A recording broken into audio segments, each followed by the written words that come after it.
So good morning, good afternoon, and good evening to everybody, depending on where you are. Thank you so much for joining us today. I'm Beatrice, and I'm part of the Global Wellness Institute team. We also have Susie Ellis and Nancy Davis on our call, who head up our organization. The call today is the second Global Wellness Institute Initiative Collaboration call, which we just started last week.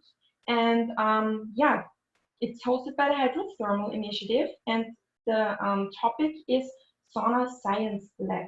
I'm delighted to introduce the two moderators of today's call to you. It's Don Chandlers, who is the chair of the initiative, and also Lasse Eriksen, who is an initiative member. Thank you so much to both of you and to the initiative for putting the call together.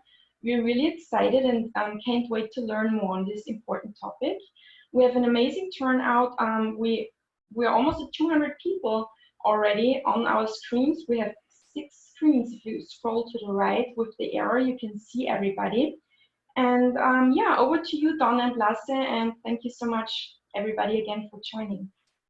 Thank you, Beatrice, and we're really happy to welcome everybody here today on behalf of the GWI Hydrothermal Initiative. It gives me great pleasure to co-moderate this session with my friend and colleague Lasse Eriksen, who really is a true sauna master. Lasse will introduce all of our distinguished guests on sauna in a moment, and I want to personally thank each of you for being willing and able to participate today. If there's one positive from this pandemic, it's the ability to get some of the most talented, informed individuals together to consider what's next in our new normal. The topic of sauna bathing is near and dear to me and has been for 30 years, and as I know it is to many of you. And as a chair of the GWI Hydrothermal Initiative, I hope this conversation will shed light into how we can propel sauna bathing into the mainstream globally. And when I say sauna bathing, I mean I can in the total package of sweat bathing, thermal bathing, and hopefully elevate it to having a more significant role in illness prevention. We want to explore why, despite numerous large-scale studies conducted by many of the speakers on this call today, and proven health benefits like improved cardiovascular health and improved immune system, stress reduction, so on and so forth, sauna bathing has not been embraced more readily by the healthcare community. Before we get into this session, I got the dubious duty of setting out some rules here and a bit of housekeeping. Everyone on this call is now muted. Please only unmute if called upon to speak, so that we can keep the session flowing. As you know, there's a lot of people here with some really important stuff to say, and have given up some valuable time to benefit of all of us. I'm sure that, at the 9th, 10th, 11th week of lockdown that we're all experiencing now, that we're probably all pretty expert in Zoom. So, the fact is that we've got, at least 200 and growing numbers, I think, by the second. Please, if you choose speaker view from the top right-hand side of the screen, you will be able then just to see the actual people who are speaking rather than the whole checkerboard of the hundreds of people that are on the call here. I'm not quite sure what's going on here, but I've lost my speaker view.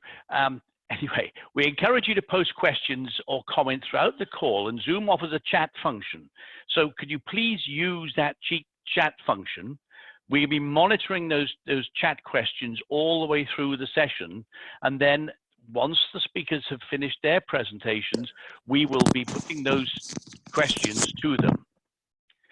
So that brings me to the end of that little set of rules that we're asking you to abide by this afternoon. And it's over to Lasse. So take it away, Lasse.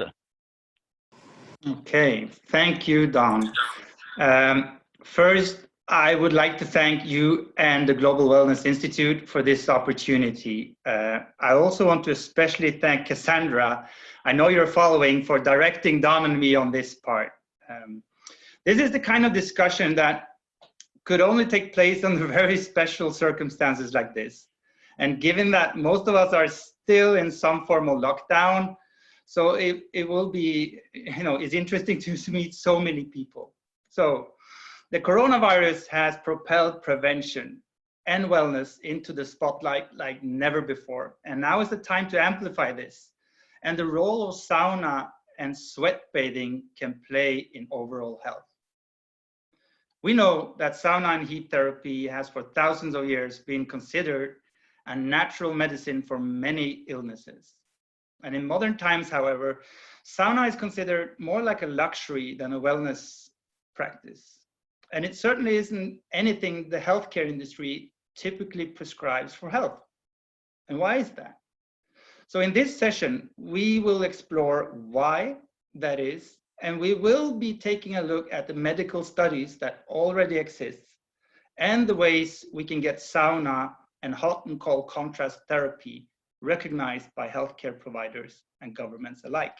So it's quite a big topic. And I remember when we did the sauna congress, normally we need 3 days for this talk. But we need to be efficient and we will try to do as fast and good as possible. So rest assured, we will also be discussing a key topic that is on many people's mind at the moment, and that's the immediate effect COVID-19 and virus is having on sauna bathing. We are thinking social distancing, cleaning, temperature points, and these things also. So on this call, I'm thrilled to have some of the rock stars of sauna research and sweat bathing with us.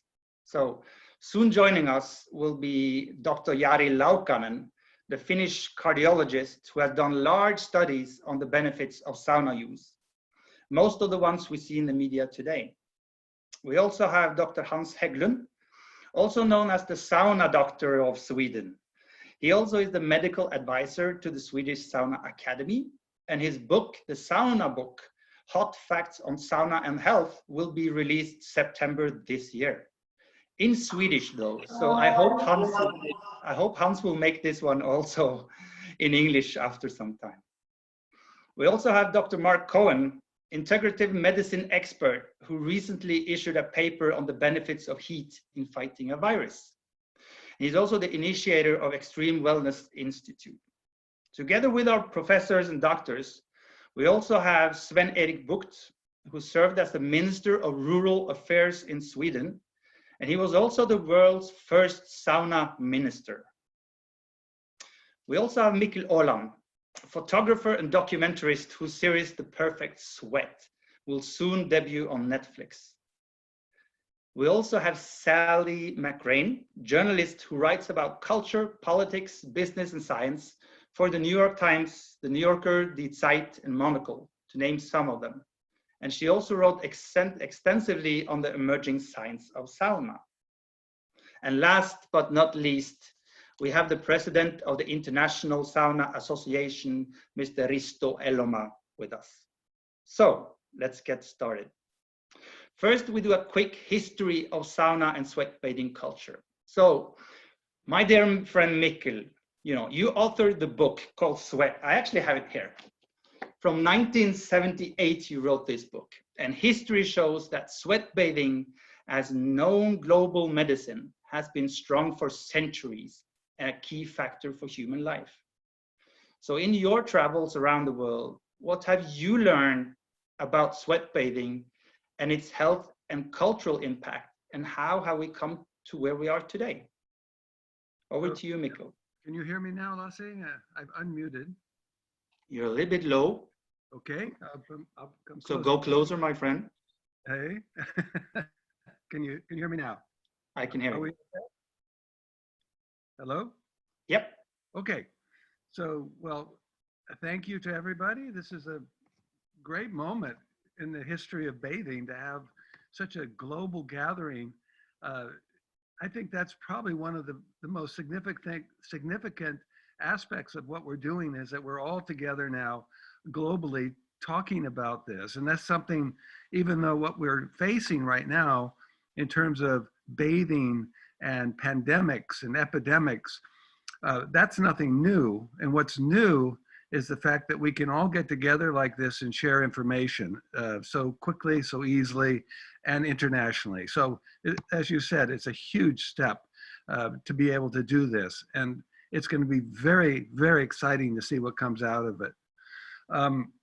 As you said, historically, sweat bathing, heating the body in a chamber with fire or steam is universal. It happens almost everywhere in the world. It's almost like an innate human desire to heat our bodies for many reasons, for social reasons, spiritual reasons, physical reasons.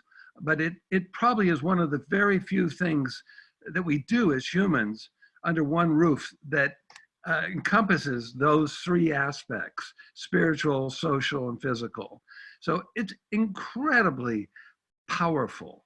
Now, as far as history goes, the closing of baths in the Roman Empire, for example, cholera would pass through frequently, and the baths would be closed and then opened. So in the Middle Ages, we had the Black Death, and the baths would be closed and then eventually opened. So in terms of history and bathing, we get through this, and we will get through this. So we all know that. But the larger question is, how do we use this opportunity to reframe bathing, sweat bathing, sauna bathing, banya bathing, hammam bathing, sweat lodge, temescal, all the forms of the sweat bath? How do we reframe that in terms of something for the public health, something that is essential health, not just not something that's recreational, but something essential. So the question is then, how do we reframe it? Well, to do that, we have to first of all acknowledge that there is a positive side and a negative side to the bath. It's like fire. If you can imagine fire, fire itself can burn, or it can warm, it can comfort. And the bath can actually help us or hurt us. I think it's really important to remember that this is such a powerful tool that we have to remember that it can cut both ways. And if we don't, as the leaders, as the influencers, if we don't acknowledge that, then we are never going to get to the place where we want to be, which is to make this something universally accepted and as part of a health program. So I would just say that what's important today is to not only hear about what's good about the bath, but the cautions about the bath itself. Thank you, Mikkel. That was really nice to hear. And I don't know what happened, no, I would like to hear more on that part, because you're working you write your book in '78. And you're now working on, the series now. So what's happened in the meantime? Because was it kind of more within the health system then? Was it more approved then than it is today? How do you see on that one? Historically, it goes, again, there's huge variety. There's times when the bath has been supported, as in the Roman Empire, which is probably one of the greatest bathing cultures in the world at any time. It went on for 600-700 years. Giant thermes that would accommodate 3,000-4,000 bathers all over the Roman Empire. But that was supported by the emperors. It was something that was considered absolutely essential. So there's other times when the baths are all on their own, they're private. I love the stories of during the Middle Ages when the bathhouse owners were having trouble during the Black Death. They pivoted and became bakers, because they all had ovens. And so the bathhouses then, but they were actually made the bakers very, very angry. Because the bath owners are now selling bread out of their ovens. Anyway, but so you have a whole variety of responses throughout time. And I would love to see a time now where we have the support, the infrastructure support, where bathing itself were subsidized or given tax breaks. There's lots of things that the government can do when it pivots towards public health. Public health. We've been a long ways away from focusing on public health and it's time to come back to looking at, when I'm sick, you're sick. It's not one person. This is the one thing we've learned in this pandemic. We're all affected by your health. So we want to look at the health of the community. And if we can reframe this conversation that we're having now, and we're doing that, and everybody here on this panel is trying to do that, this is going to be huge, what's going to come out of this. Thank you. I actually also wanted to just touch point, just 1 short minute, the difference from 78, you know, the last 30, 40 years, what have you seen there? Oh, this is the most exciting part from my point of view, because 40 years after I wrote Sweat, which was my global survey of bathing cultures, it's been a huge increase in interest in the bath all over the world, with not only the Finnish sauna, which we all know, but the native sweat bath culture for example, in Japan, they have their own native sweat bathing culture, which is now being re-examined. So among young people, this is the most interesting thing. Young people get it. They see that there's a real need for this. We really need to work on this whole movement that has happened over the last 40 years, and not let it stop, because right now it's a very it's a crucial time right now. It can go either way. We can really scare people off from ever going back to a public bath, for example, or we can really jump in as leaders and make this happen. And so we're on a the trajectory, we're going in the right direction. Let's keep it going. Okay, thank you, Mikkel. Thank you. Sally, you wrote an article on the emerging science of sauna, where you interview some of the panelists there. Do you have anything to add to this? And how do you see the path ahead for healthcare recognition of the sauna and science? Are you there, Sally?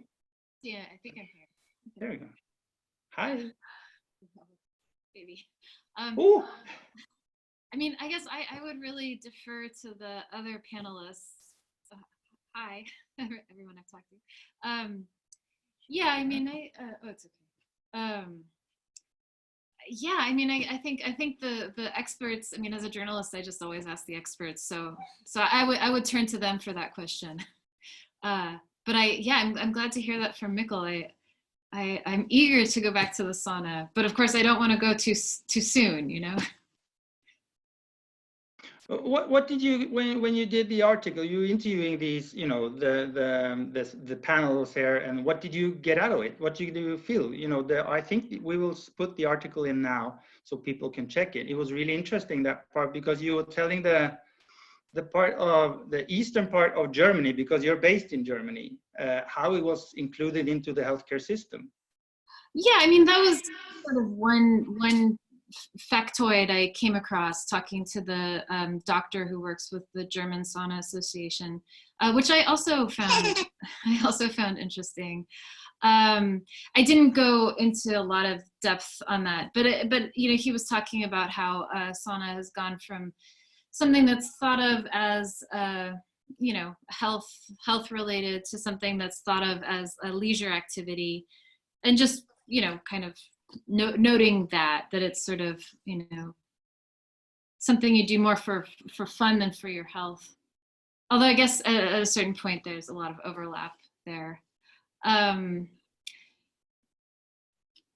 I mean, I also thought that was interesting. You will follow the call as well. I will bring you in later too, okay. Because it's always interesting to have the journalist point of view to this too, because how you work with both science and politics. So when we come to Sven Erik Bucht, we will bring you in there as well. Okay, thank you. Dr. Cohen, you recently released a paper that emphasized that there are no clinical protocols for using heat treatment on COVID-19. So we have said that one. But you also suggest that while we are waiting for a vaccine, we can look to sauna to support public health and improve the immune system. So my dear friend Marc, it must be in 1 o'clock at night or something in Australia. So thank you for staying up this late. But Can you please share your recent analysis of heat treatment and virus with us all? And if there are any follow-up measures being taken to back up that analysis or on an experimental basis? And in your professional opinion, is it possible to use heat therapy against viruses like COVID-19, you think? Okay, wow, a lot of questions there. Hi, everybody.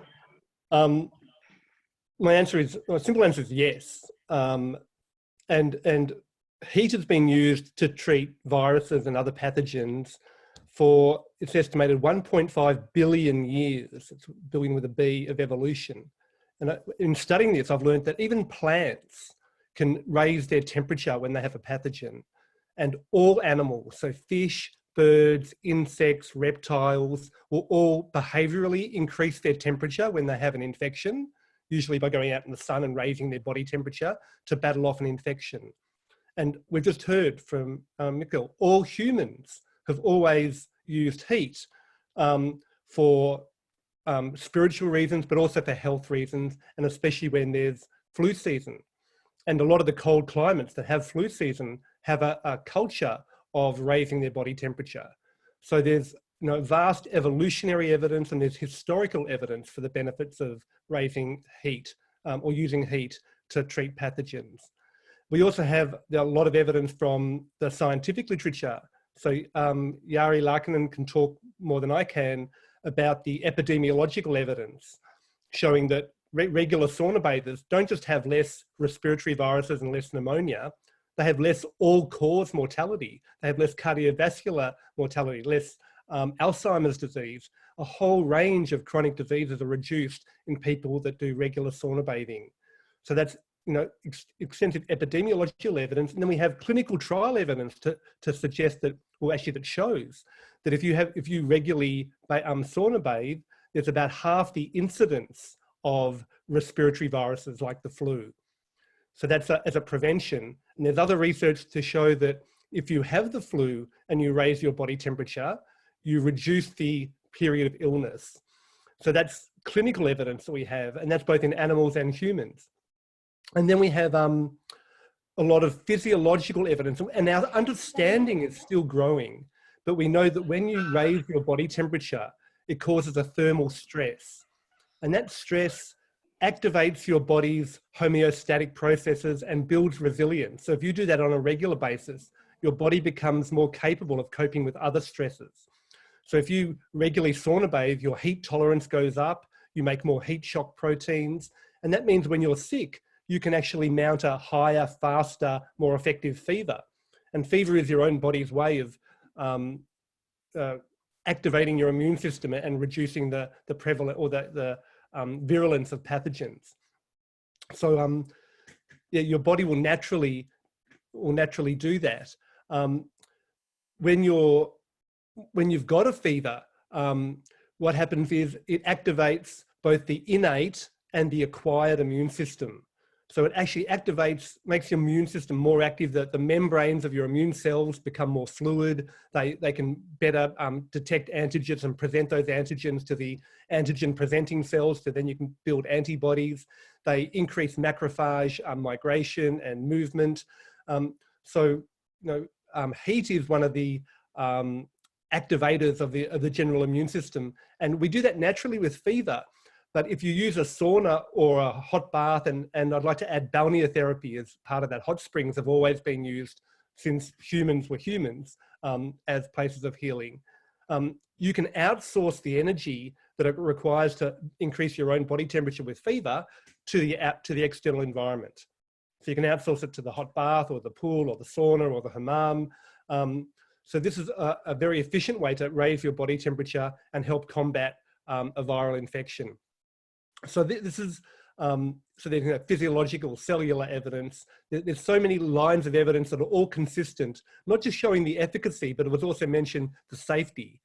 And we do know that there are safety issues. I mean, you don't want to go into a sauna when you already have a high fever, or if you're very depleted. I think that's really important. And a lot of there have been deaths from sauna. A lot of them are associated with alcohol use. And one of the things we mentioned was there's not any standardized clinical protocols for how to use a sauna that you can then say, what is the dose? How do you measure the dosimetry, and how do you prescribe it to a person? And that's one of the challenges, because your tolerance to heat will vary even in the time of the day or the time of the year, or whether you've had previous saunas or not. So rather than prescribe a specific heat, and it's when you're talking about the heat dose, you need to account for the temperature, the humidity, and the time. And the humidity is really important because water conducts heat 25 times more effectively than air does. So when you have a hot bath or a steam room, you can't have the same temperature as you can in a dry sauna. So you need to specify the temperature, the humidity, and the time. However, I think it's much better to specify your personal tolerance. So you get people to go to the point, and the way I describe it is the point where it hurts good, where you're comfortably uncomfortable. And that is also the point where what I call forced mindfulness. So it's the point that you can tolerate it, but you can tolerate it if you just breathe and be there. If you're not focused, then it becomes intolerable and you have to get out. So for you to find that point of your own personal tolerance, that point of forced mindfulness, of comfortable discomfort, by finding that edge of your comfort zone, you're finding the edge of your physiological tolerance. And that actually builds your resistance. And that will change over time. So you can build up that tolerance over time. But it's very rare in Western medicine, and I'm a Western medical doctor, that we have a treatment that is based on your subjective feeling. Usually doctors want to prescribe based on milligrams and dose and time of the day and all of this, with or without meals. Whereas with sauna, I think it's much more important to prescribe on your personal feeling, which means you have to be in touch with your own body. So if you're drunk, or if you're an infant, or you've got dementia or something, and you're not in control of your own awareness of your body, it can be very dangerous. So being in a sauna, there's some self-responsibility that needs to be taken over and above just telling the doctor, go and have a sauna and this is what you do. You need to be an active participant in your own treatment. So I think that's also very important. But in terms of developing protocols, there's a lot of standards. And one of the other things I'd like to raise, and I could talk I don't want to hog the whole thing, because I could talk for hours on this. But and that I would just like to put in a plug for the power of cold.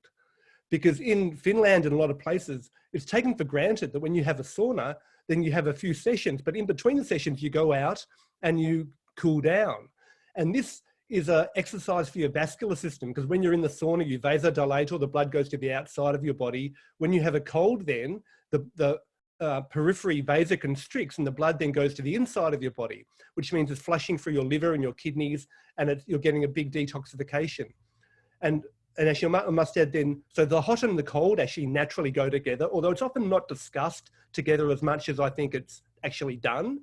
And I think when saunas have traveled the world, there's a lot of, saunas are now in every 5-star hotel and every fitness center and gymnasium, but very often they don't have the cold experience. But in the cold climates, it's taken for granted. And the other thing I'd like to add is that it's really important when you sauna and with protocols that whatever you spend in the heat and the cold, you do at least the equivalent time relaxing and going back into homeostatic balance. Because it's like you go to the extremes of your physiology with the hot and cold, or just even with the heat, but it's important then to come back and cool down and actually let your body find its own balance. And that is also a very important point. And we find with things like COVID-19, where you have this cytokine storm, so you have this big inflammatory response. When you go into the sauna, heat stress is part of the inflammatory response, but when you cool down, that's teaching your body to dampen down the inflammatory response. So how do you put the brakes on that? So you're developing not just the ability to raise your temperature and kill the virus and activate your immune system, you're developing the skill and the physiological ability to also reduce your inflammatory response when that's required. So putting the brakes on that. And that's also very important with disease. So as I say, I could keep talking, but I don't want to hug you. I love it, Marc. I love it. But the follow-up on that one, then, there are no clinical protocols at the moment. But what you're saying, should we even close down the saunas, or should they actually be open all the time? I think that they should be compulsorily open all the time. I think it's ridiculous that saunas are, and I know in Australia and a lot of other countries, they're the last things to open after restaurants and cinemas. Whereas saunas, I mean, not should they just not be open all the time. They need to be essential services, but they also need to be brought into the hospital system, not just for the patients, but for the staff. And I think there's a real opportunity here to get the staff to build up their own resilience, because they're the frontline workers. They're exposed to infections all the time. So they can build up their own resilience by having, sweat bathing.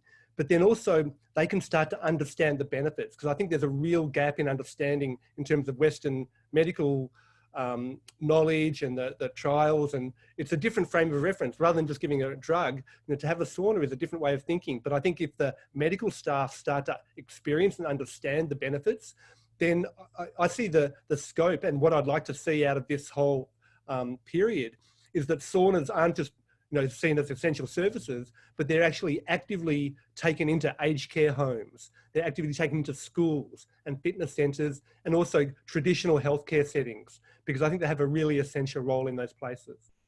And we will also discuss this a little bit later with Sven Erik Bucht from where we have the politician and the government when we come into that one as well. And your part there. So there's a big issue there with the safety. Are they safe? Are you going to get spread of infection? And I think in a sauna, certainly you will not. And here we've got to get a bit careful what we call sauna, because some people call infrared sauna, and it's not so hot. But certainly, if you have a traditional sauna, 70 Celsius or above, there's no virus that can withstand that temperature. Enveloped respiratory viruses with a lipid outer membrane, they melt at about 55 to 60 degrees. So just like coconut oil will go from solid to then just liquid when it hits the melting temperature. So in a sauna, the virus, it actually kills it, but it will not survive. So there's not even a need for social distancing within a sauna, because the sauna is not. I'm going to stop it because I don't want you to give away everything yet, Marc. Okay. Because I want to bring in Dr. Hägglund here. Any comments, Dr. Hägglund, on Dr. Cohen's analysis? And I'm sure that everyone on the call will be interested to know if you're aware of any current studies are taking place to understand the benefits of heat therapy and the coronavirus. As in Sweden, you haven't closed down, so you are the perfect country to do studies on these things. Can you please follow up that one, Hans, if possible, if you're here? Yeah, I will try to. First of all, I would like to go back to Mikkel Aland, who posted the important question: how do we reframe improvement for health? And I think we should focus on prevention and public health. In Sweden, with 10 million people, the cost for health is approximately 50 billion euro annually. And we use those money for taking care of cardiovascular disease, cancer, stroke, and so on. And in Europe, in Sweden, only 3% of the healthcare costs are used for prevention. So that could be one way that we can reframe and use sauna bathing for prevention of different diseases, and also for improvement of public health, I think.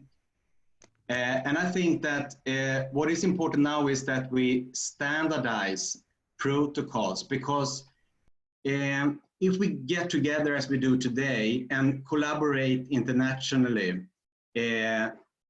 planning sauna studies, I think we can make big improvements. And usually the scientific world, they are working very by themselves and not collaborating that much. Now, during COVID, it has been proven that also researchers can collaborate. So I think if we start collaborate now within sauna and health, get together and try to standardize protocols, I think we can be very successful.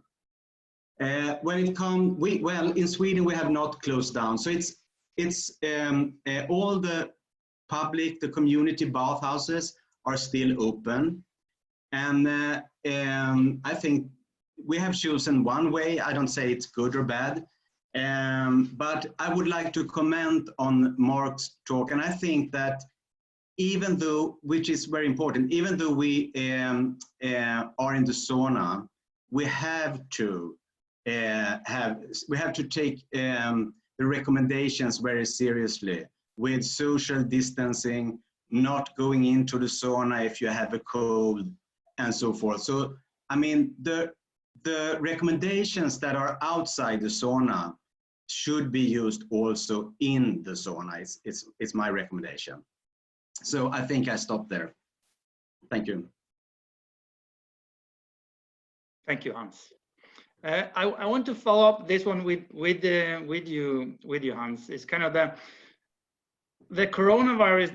The statistics from Sweden are very similar to the rest of the world, in that the elderly population is most affected. In addition, the statistics also show that out of 1,700 people who unfortunately died in Sweden by the end of April, 79.6 had high blood pressure, 48.5 had some kind of cardiovascular disease, and 29 had diabetes. So kind of, it's a bold question, kind of, but based on the studies we already know about sauna and sweat bathing, how do you believe, do you believe that those numbers would decrease if they would have done sauna 4 times or more per week prior to the COVID-19? Would their immune system be stronger? I would also like Marc to comment on that one, if possible, afterwards. Well, I can try to start. I think, first of all, what is important is that the COVID deaths are in the elderly group of people, usually 80 or more. So, and if you look in the elderly cohort, you know that they have increased risk of all the diseases that you say, cardiovascular diseases, hypertonia, diabetes. So I think the death or those diseases reflects the age of the patients that are actually dying now. That's my comment on that. And for sure, I mean, if we can prevent cardiovascular diseases, if we can prevent dementia, if we can prevent stroke, all those nice studies that has been done by Laukkanen, then we for sure should, maybe we have seen less death actually, because of we can reduce the number of people who actually have those diseases. That's my point. I stop there, thank you. We had, because Dr. Laukkanen's study was, I think his study was from 53 to 70 years of age. So it is, it's lower than this study. And Dr. Cohen, can you follow up on this one, please? Yeah, I just want to add that sauna is, or sweat bathing, whatever you want to call it, is quite unique, because all the other treatments for COVID-19 or other specific diseases, whether it's blood pressure, are specific for that disease. Whereas sauna will treat your blood pressure, it'll treat your dementia, it'll treat your infections, and it will prevent all of them. So I think this is really a key point, because we find that COVID-19 is more deadly in people with comorbidities, whereas sauna will reduce those comorbidities. And the other thing, I think it's really hard, I don't think it's possible even to overestimate the power of the psychological benefits of sauna. Because all these other treatments, they treat your physiology. You get a vaccine or you get a drug or something, it just treats your physiology. With the sauna, it treats your psychology as well. So it gives you power over your own health, over your own physiology. It's social, it's fun, it gives you sense of control. It brings you, loyally. It's this social, cohesion that it brings. And in times of a pandemic where people are very scared, where there's a lot of fear, where people feel out of control, these psychological benefits, I think, are really important.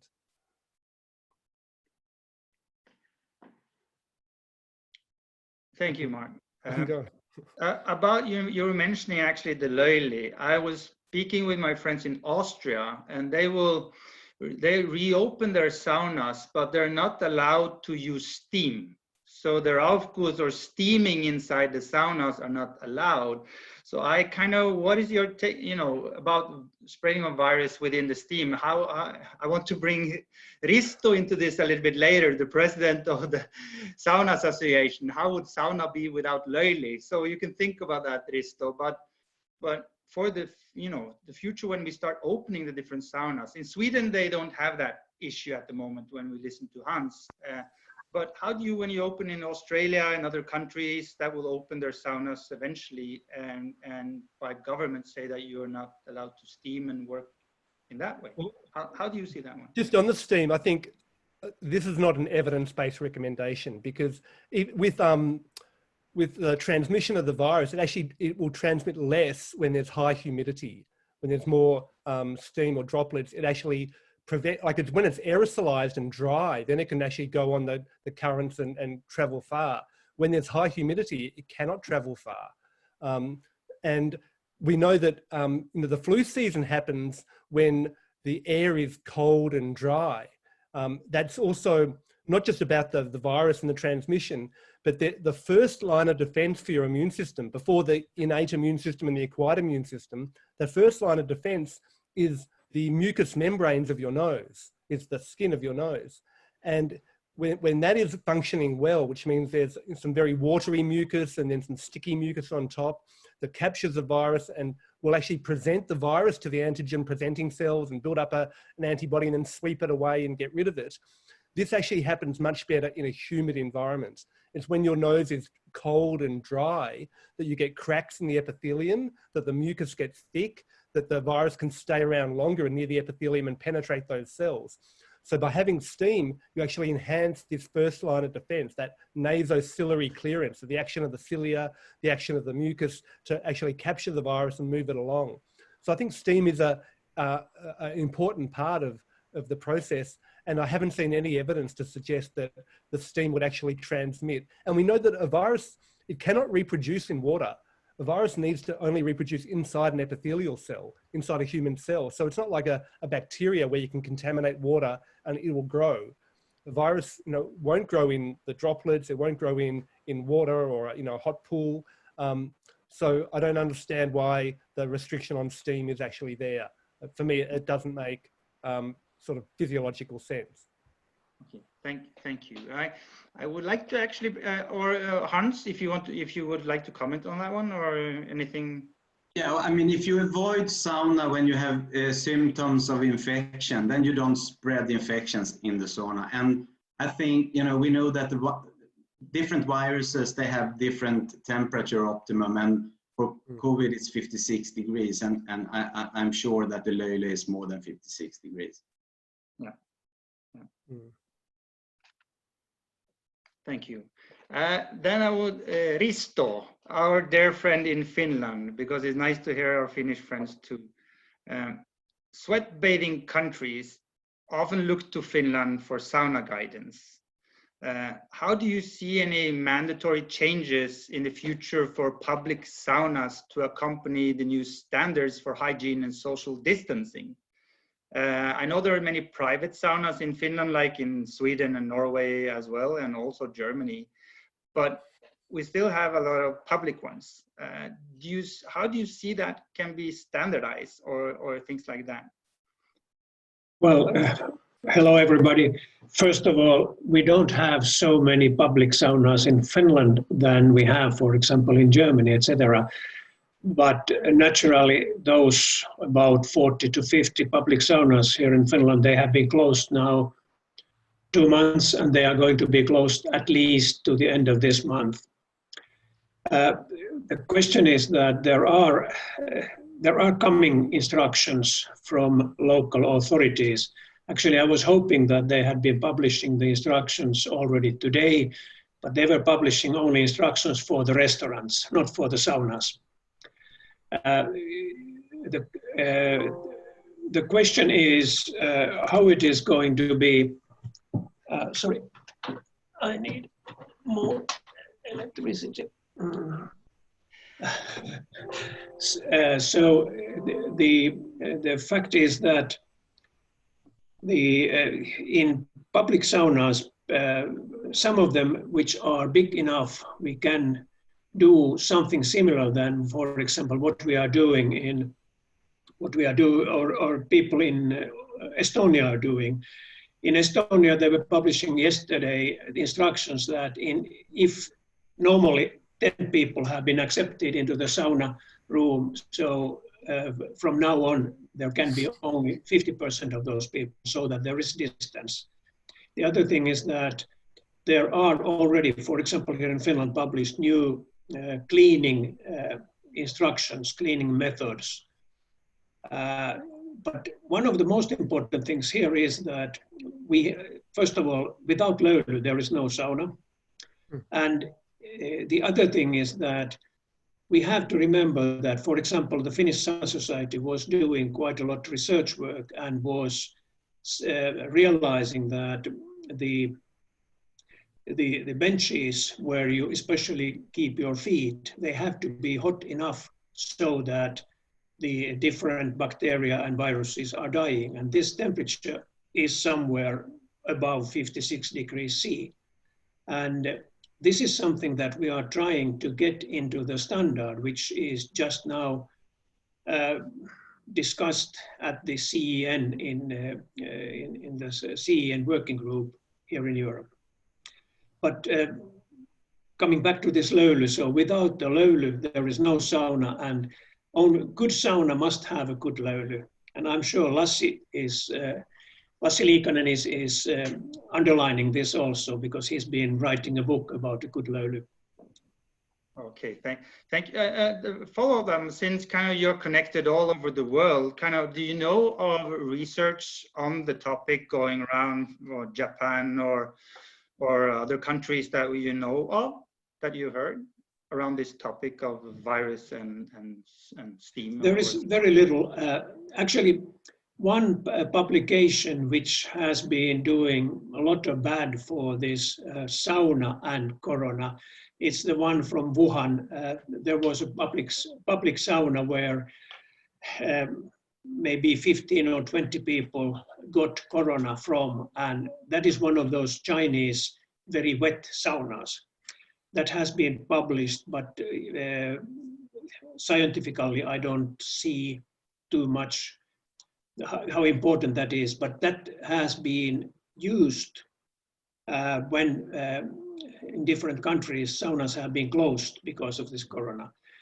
In my opinion, there is very little good research work done, and this is something that we hope that, for example, Dr. Laukkanen, who has been doing a lot of research work around sauna and health, is probably able to start something similar and find out especially about corona and sauna, so that we can probably go to the sauna later on safer and enjoy the sauna, because these 2 months have been for many people very difficult time. I'm lucky. I'm basically at my second home and I have a private sauna there, but all the public saunas in Helsinki, for example, are closed. Okay, thank you. I have a follow-up question for Marc here. There is some questions coming in regarding steam baths, who are normally under 50 degrees with 100% humidity. What is your comment on that one? Well, in terms of the infectivity, when there's a lot of steam, it's very hard for droplets to spread. So while if it's under 50, it won't necessarily kill the virus. It certainly won't let it spread. And even though, and very often, the floor is colder than when it's higher up, but you won't get infected through your feet or through your epithelium, through your epidermis. You actually have to introduce the virus into the mucosa of your nasal cavity. So unless you're touching the virus on the floor and then touching your nose, there's very little chance of the spreading the infection. But in terms of the steam, even though it's a lesser temperature, maybe 48 degrees in a steam bath, you're still getting the immune benefits. So your whole immune system is becoming much more active, more vigilant, and more able to clear any virus. So the physiological benefits are still there. And even though the sauna will kill a virus above 55, 60 degrees, you're not relying on the temperature to kill the virus. the virus, it's either in the person or it's on a surface. In the sauna, you're not often touching the sauna and touching your face. So that's not or even the steam room, that's not a high risk. What you're doing is you're getting the heat stress to get that physiological resilience. You're building up it's like a hormetic stress response, and you're activating your immune system. So I think that's where the key is. In terms of the cleaning schedule, yes, I mean, you need to clean normally. But in terms of the transmission, airborne transmission, people cough in if people cough in a steam room, there's actually less chance of transmitting a virus than if they cough outside the steam room, because the steam actually stops the particles spreading, not from the temperature, just from the sort of the density of the humidity in the room. And that's why countries like Vietnam have had 0 deaths, because they're hot, humid countries. It's very hard for the virus to transmit in high humidity and high temperature. So I would say steam rooms are still very safe. They do need to be cleaned, but even though they don't actively kill the virus with the temperature, that's not really the aim of the temperature. The temperature is really to get your body to mount a more active immune response. Okay, thank you, Marc. Can I comment here? Yes. I completely agree with you.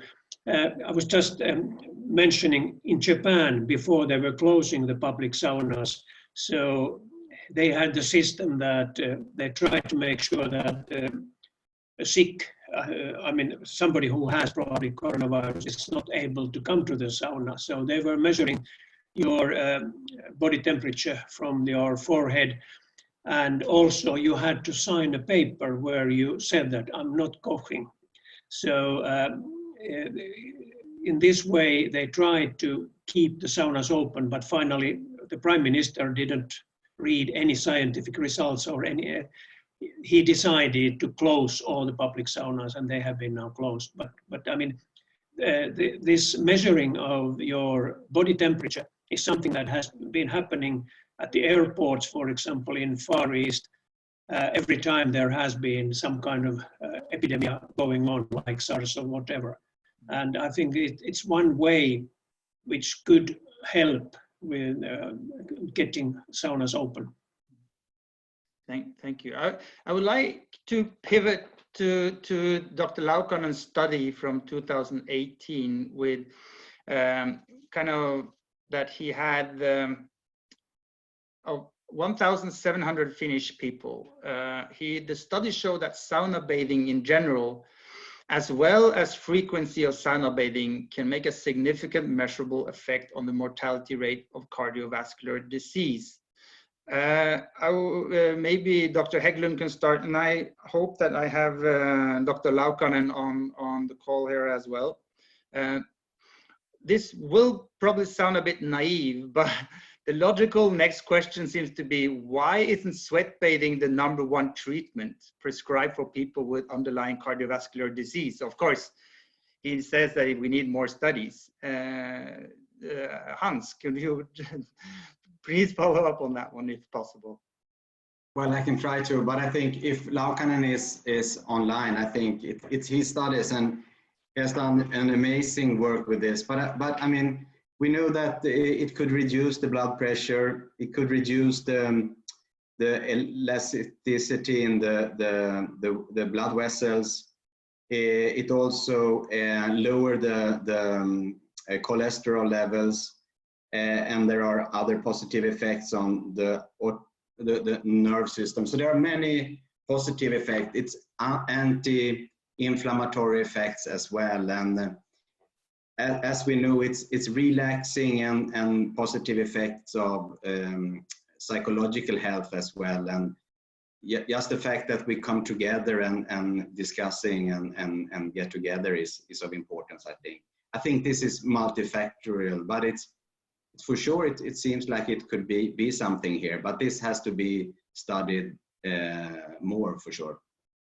We have lost, I just got a message that we have lost Laukkanen at the moment, so we are just hoping that he will come on for the talk. follow up on that one. We know that the evidence-based research on sauna is widely embraced by the spa and wellness industry. However, we find that the response from governments and national healthcare systems, it varies widely. And also we had Dr. Mark Timmerman. He had the talk at the International Sauna Congress about these things that he commented that big pharma lobbyists might be a key reason why these studies are not, integrated into national healthcare system. What's your take on that, Hans?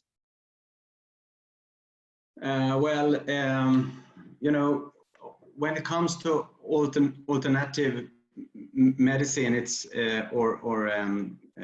what do you say? Yeah, what I understand, what I mean. It's always hard to find funding, actually. So I don't think that the pharmaceutical companies really work. I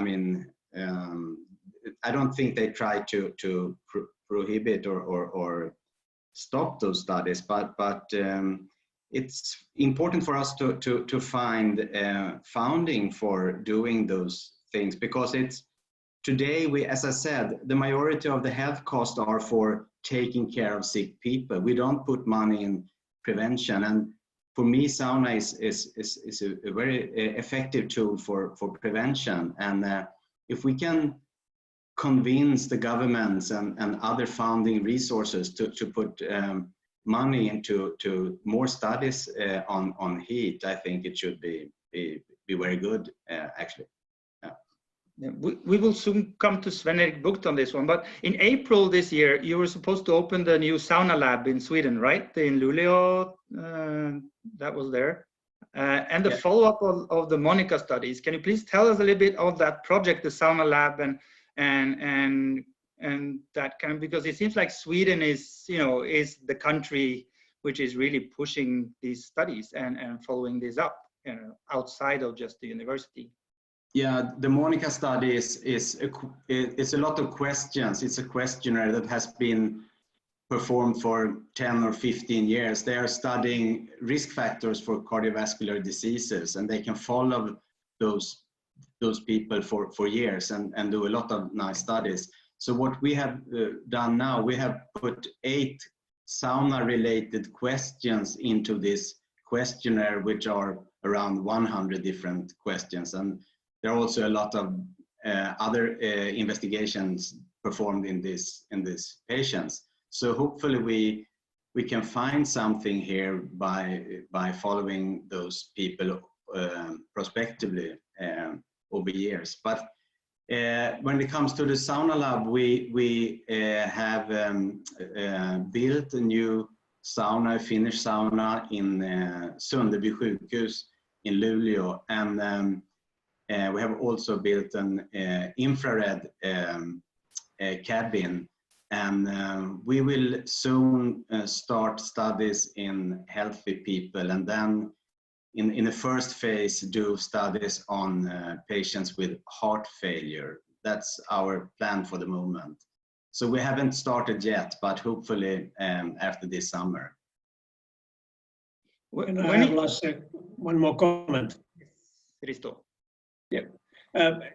In the International Sauna Congress in 2006 and 2010, we had one Japanese doctor there, Mr. Shuba Tei, and especially in 2006 in Helsinki. So he was showing very interesting videos inside the heart. And he has a private hospital in Japan, in Kagoshima, where he is treating people who have had heart failures. Earlier he was using a normal sauna. Today he is using actually an infrared cabin, meaning that these people are half an hour every day in this infrared cabin in 60 degrees C, and the results which he has been showing, they are absolutely very interesting. The only problem is that Dr. Shumate has been publishing everything only in Japanese, and unfortunately I couldn't find any summary even in English now, but we could find some material from, especially from the Congress 2006, and I think this is something that should be included. I was trying to give this material also to Dr. Laukkanen, because the results there have been very special. And actually, Dr. Shumatei is running the hospital himself, and what he said it's even good business. Thank you. I'm not sure if Laukkanen is in again. I will get noting when as soon as he's in. Okay, Sven Erik Bucht, the world's sauna minister. Based on your background as a politician and minister in Sweden, what are your thoughts on how to gain more visibility for sauna and sweat bathing in other healthcare systems? What are the challenges that we have to overcome in pharma, lobbyism studies? How do you see this? You know, Sweden has, you have Dr. Sauna in Hans Hägglund, and you have how do the other countries? How can we do? I think it's about more information, and information based on knowledge and on health research. For example, that we have heard about from Dr. Hägglund today and other doctors. And I have very good contact with Swedish responsible minister, and I will address this issue with her. And many ministers in the Swedish government has been in sauna in my home. You can see the sauna in background. It's my smoking sauna. And I promise they are in line to come there, more of them. And there has been also many famous people has been there. For example, the founder of IKEA, Ingvar Kamprad, has been here. And I think the brand of sauna is very important, and everybody do something for it. So it can be a very good brand. Thank you. I want to challenge you a little bit more on that one. Kind of the challenges that we we were talking a little bit the pharma and other things. Kind of by having do we all have to have do we have to bring our politicians into the sauna? Do we have to go that way, or how do you see we can approach kind of to get that next step to a healthcare system? Why not bring them to the sauna? And the Swedish government has some of the meetings in a place, and there we go. Everybody go to sauna there, and I do Vihta. We take Vihta with us. She's Björk, and I think why not bring the sauna culture to other people and people as, for example, ministers or other famous people who hasn't been in sauna before. I think it's very, very good for the sauna brand to do that. Okay, thank you. I also read that you actually have 4 saunas. Yes, in background the smoke sauna, and I have close to that another sauna made by timber, and up in my home I have a sauna aina valmis. It's always ready. And then I have a sauna in my forest too. Oh, beautiful. But I want to keep you on a little bit, because Dr. Hägglund mentioned that the increase of the 3% healthcare budget on preventional care medicine in the European Union and the countries. Any thoughts on how we can get the sweat bathing included into that kind of thought that it might increase? How would you kind of approach that in Sweden? Maybe Dr. Hägglund can help us also, but I would like to ask you as politician, and that's a good example is the Dr. Hägglund's sauna elaboration in Sunderbyn. When you based on knowledge and based on research, it's much more easier to have money for that kind of healthcare. Yeah. Okay, then the last I will actually go back to Dr. Hägglund and Dr. Cohen. It's kind of research. When you do research, how is it normally funded, and what's the follow-up after the research when you do it? How can the community help What can we do? Marc, you were actually talking a little bit about kind of maybe we open the wellness centers, open the spas, open everything to become the research centers. And these, how can we approach that one? Maybe you can answer first, Dr. Hägglund. Okay, can I talk? I just missed out a few seconds there. I just had a blackout here, so I'm on my phone, so I'm on my battery. So yes. There's been a storm in Australia right now.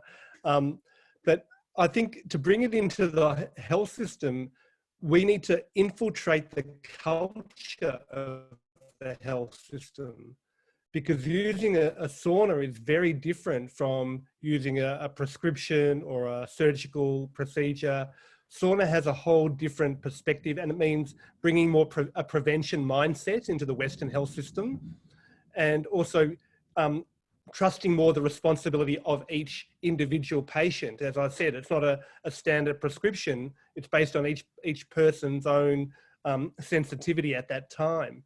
So I think the challenge isn't that it's not effective or we don't have enough research. I mean, you always need more research. That's a given. But I think the challenge for having sauna in the healthcare system, it's a different form of culture. It's a different approach, and the way that the third-party providers pay for it, how it's prescribed, and based on a prevention or based on a treatment model, how you control it, how you so I think it needs to go into the health system, but it also needs to be a culture change. And I think we're at this really fantastic moment in time where we can change the culture to get people to do exercise or preventative measures. So when the next pandemic comes, and there will be another pandemic, that you build up the resilience of the whole community. And that requires a change in mindset. And I think that's the challenge. It's not so much the challenge of having enough research to show that it works. It's the challenge of how do you bring that into a system where the government pays for it, or health insurance pays for it. How do they pay for it? Who gets the equipment and the facilities? So this is a different model that we need to rethink how we deliver healthcare. And I think that's a really powerful opportunity for the wellness industry to now say we're more relevant than ever. Wow, Okay. Big hail and lightning right now. Thank you. Hans, Dr. Hägglund, kind of a little bit about that, kind of the funding part. How could we, include and start to do the researchers in the wellness centers? Could all these be also helpful for you, or we need labs all over the world like you're doing? Any thoughts on that, and how the funding goes? How do you fund your studies in Sweden? So, well, I think we have to do research, and we have to start in certain sauna laboratories and have specific questions that we have to study. I think, it has been a lot of focus on Laukkanen studies when it comes to communication and in the media. So I think if we do research, communicate the results, and then we have a bigger chance to get funding.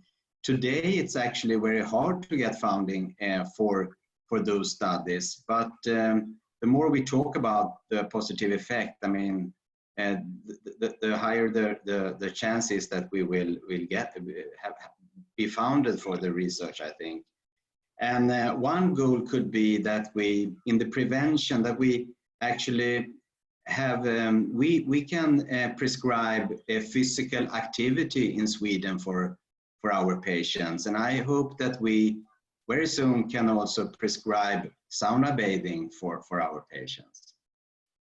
Oh, I hope so too, and good luck on that one, my friend. And then we all others can follow your path. So it's wonderful to see how you're doing it in Sweden and this one. So thank you. Can you hear me? Yes. Can I say something? Yes. Oh, yeah. Let Mikkel say first. So, Mikkel? Yeah, thank you. Thank you, 1 minute, yeah. Let me just riff on Hans, what he was talking about there. Harvard, here in the United States, the Harvard School, if you go there and you go to the medical facility, the medical school, It's absolutely perfect. It's the most incredible architecture. So much money has gone into that institution at Harvard. Then you just go across the street to the public health department. It's completely nothing there. It's a small building. It has very little significance. I think what we're talking about here is maybe pivoting, instead of always focusing on the medical community, there's a whole area called public health.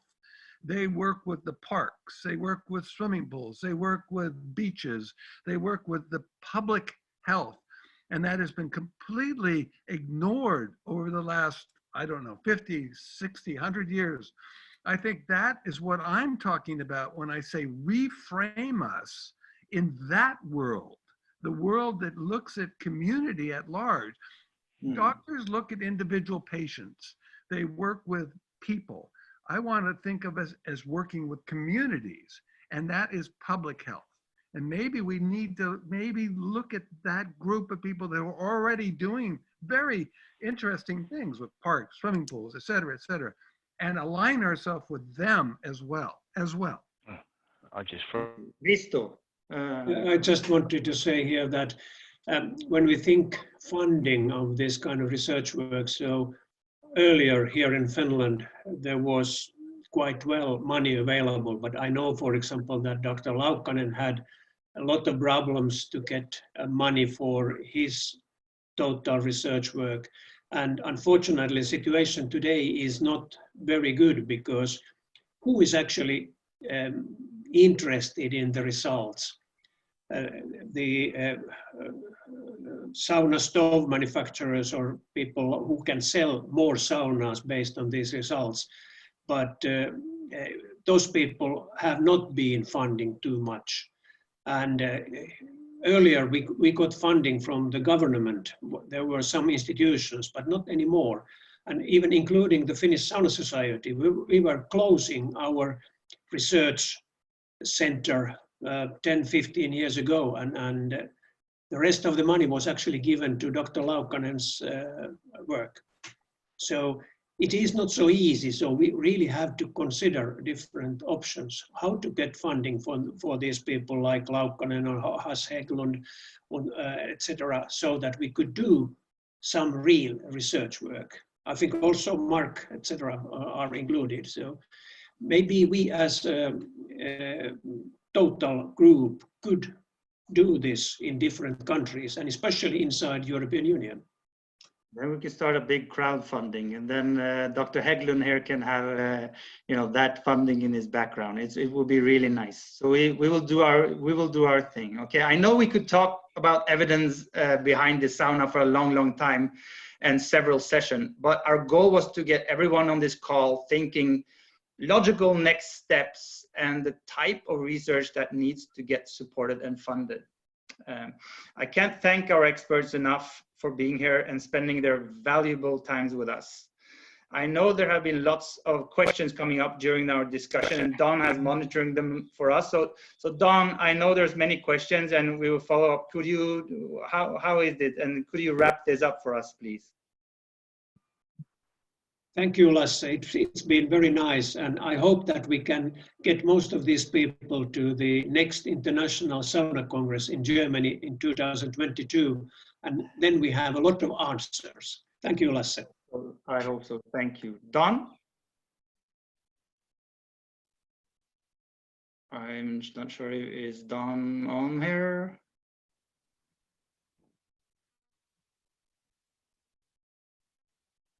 If not, yeah, sorry, I had a technical issue, and the whole thing just shut down for me. But wow, that was pretty busy there, and well, I'd like to think that everybody can sort of walk away from this call with much more insight into the proven health benefits of sauna. But we also want to challenge everyone here to consider how we can bring the benefits of daily sauna into larger percentages of the world's population. And I think that very much what Mikkel's been saying here, that this is a public issue. This is not a one-to-one medical thing. And, a lot of people on here are in the spa business, the spa industry, and we are opening all the facilities within that field to the public. So I think we need to look at how the spa industry, but then greater extent into the sort of hospitals, rehabilitation centers, senior living, and have everybody talking together. And I think that's what we really, really need to do, is to all communicate. I mean, this is just the beginning. So on behalf of the initiative, the Hydrothermal Initiative of the GWI, I want to leave this on a positive note and share that many of us on the initiative are seeing a spike in interest for potential customers in the residential market as well as in the commercial market. It seems that people are beginning to listen, and that is, quite amazing. That to come, if we could come full circle and get us back to Roman proportions, that would be magnificent. We want to keep this conversation going. We have got everybody's email address. We will be following this up with an email, and we know we haven't had a chance to really address a lot of the questions that have come in today. So but we're not going to leave it here. We promise you we will follow up, we will address the questions, and we will send out replies. And this whole recorded session will be available on the GWI site if anybody you know or a colleague you want to share it with wants to come back. But we're not ending it here. We'd love to think we could do another call and hone it more specifically towards the questions that we've also been asked. So thank you all for your time today and attending. Thank you very much to our distinguished speakers. And thank you to my co-chair Cassandra for all the work she's done in getting Lasse and I to be here today and to get this going, because we couldn't have done it without her help. So thank you, Cassandra. Thank you, everybody. Thanks, everybody. Bye.